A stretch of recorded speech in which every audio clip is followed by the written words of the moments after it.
Whether your business is small, medium, large or extra large, there's a retirement solution for every type of business. oldmutualsuperfund.co.za. Hello, good evening and welcome. I'm Karima Brown and of course you're watching CNBC Africa, where we continue unpacking the implications of the 2013 budget. The bulk of Finance Minister Pravin Gordhan's budget is to be spent on social services, totaling 682.3 billion rand, which is an increase of 7.8%. Well, to take a closer look at the socio-political implications of today's budget, I'm joined by an esteemed panel. In Johannesburg, I am with Eusebius McKaiser. He is from the Wits Ethics Center, and of course also with the Executive Director of Naledi, which is a Labour think tank, Rudy Dix. Later on in the program we will also be joined by Nick Borrain, who's a political analyst at BNP Paribas Credit Security. But let's start with our guests up in Johannesburg. Eusebius, good evening, welcome to the show. Of course the usual suspects getting the larger slice of the budget pie, with a very strict caveat. Frills have to be cut, expenditure have to be rolled out. If not, it will be taken back. Do you think this is a big enough stick for the state? That's a very difficult question, Karima, because in the past we have seen that when there have been audits of where there have either been wasteful expenditure or even more callous than that, a lack of expenditure in some provincial governments, for example, the state hasn't always been effective in managing to follow through on threats. And I am very happy with the overall expenditure. You're right that a big slice goes to social security. In a country with deep income inequality, with massive poverty and with unemployment levels unofficially around 40%, it is unsurprising. It's also morally and politically correct. But I must say I'm cautiously happy with the budget, in the sense that it all depends on whether the different actors, the political principals, now take the goodwill that we have as a nation and make sure that they manage those budgets properly. It's all about the actual spending and not so much about the allocation. Rudy, you have certainly looked at state capacity in many instances as Naledi. Does the critical departments, particularly in provincial levels of government, where a lot of the expenditure is to be driven, if one looks last year at the cabinet having to introduce a special resolution intervening in 5 departments in a place like Limpopo, is this money going to be properly spent? Are projects going to come in on time and on budget? Well, again, I think Eusebius is right. I think that's very important, and that kind of announcement that is made in the budget is something that has happened before. I think it's fairly critical. I think also that there's a particular unit that has been set up in Treasury, because it's not only provinces, it's local government also, where there are going to be massive infrastructure projects that I think are also just as critical and has to be delivered. So it's important for us to be able to develop adequate monitoring and performance systems in government to be able to ensure that that is met and that those monies are spent. I think the idea of trying to, for example, put adequate planning in place, and so of course the Minister talked about a 2-year process, of planning for infrastructure investment as part of a critical process in terms of money allocation. I think that helps in terms of better planning and spending, of course, at the end of the day. Of course, the teachers are going to be happy with the fact that they are getting an increase. A lot of people will argue that they don't necessarily deserve it. You've done a lot of research on entry levels for teachers, which are quite high, but of course the difficulty is the remuneration for those with experience, and that's where we fall down and we can't keep them. Do you think that this is an attempt to reach out and retain skills, particularly in a critical area such as education? Absolutely. I think that's going to be fairly critical. Not only education, health services, justice, and across a number of other public service jobs that are also critical and scarce, where scarce skills are important.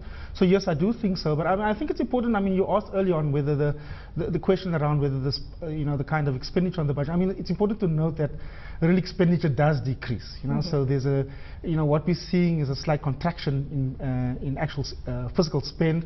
You'll see the reduction in the estimates of the budget deficit from what it has been at the particular level to 2015 forecasted at 3.1%. So what we're seeing is a real reduction in actual fiscal spend, and so of course government has to make up in some way or another to be able to pay those kind of expenditure items that have been identified.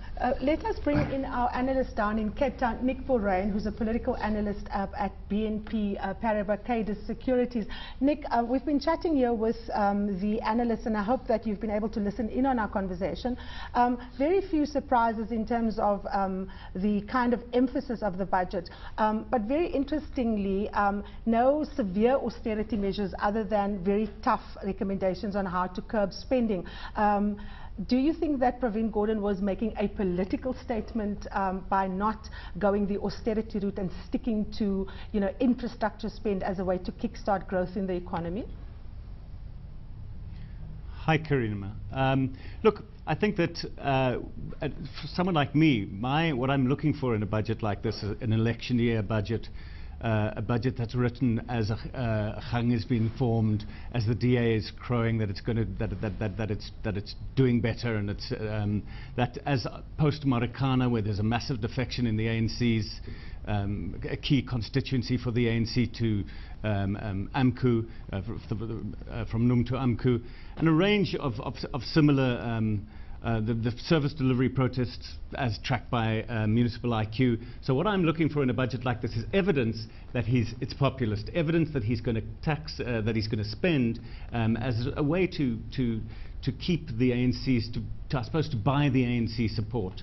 I mean, I think my feeling is that the ANC is to some degree addicted to a combination of social grants and the public sector wage bill. And so for me, a crucial aspect was how much are those going up in real terms into this future? And I mean, my answer to that question is fairly balanced, and I think it has gone up. It's gone up significantly. The public sector wage bill, which is 38% of non-interest government spending, has gone up. It's predicted to go up over 7.9%. Social grants by 5%, but social grants is a smaller portion. This is serious. These are, I think he's worked in the space, but it's a very narrowing fiscal space. And ultimately, it's about those who lend South Africa money to finance the gap. Are they going to be happy? Are they going to trust him? Has he hidden anything? Are his revenue projections over the next 3 or 4 years realistic? Okay, let's shift gear a little bit and go to an attempt to answer some of those questions around whether, in fact, job creation can be kick-started. We've seen in typical kind of ANC style of balancing of the contradictions that are in the alliance. We see a tax incentive to businesses for bringing in young people, and we also see what looks to me like a job seekers grant proposed by the ANC at its policy conference back in July last year in economic zones that will be specially designated. Eusebius, is this a very fine balancing act that Pravin has pulled off?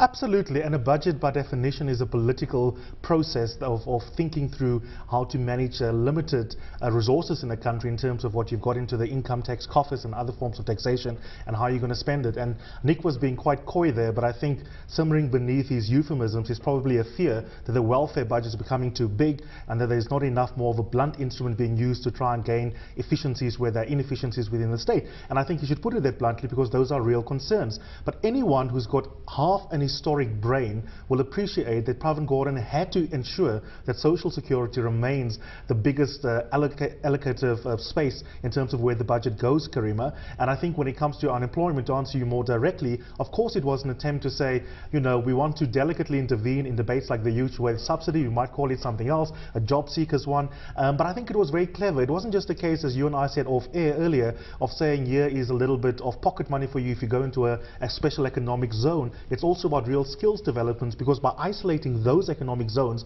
you are also saying, yes, we are prepared to subsidize would-be employed persons, but we want to do so in sectors of the economy where we also need those particular zones to feed into the infra plans, to feed into the big macroeconomic areas where job creation will come from.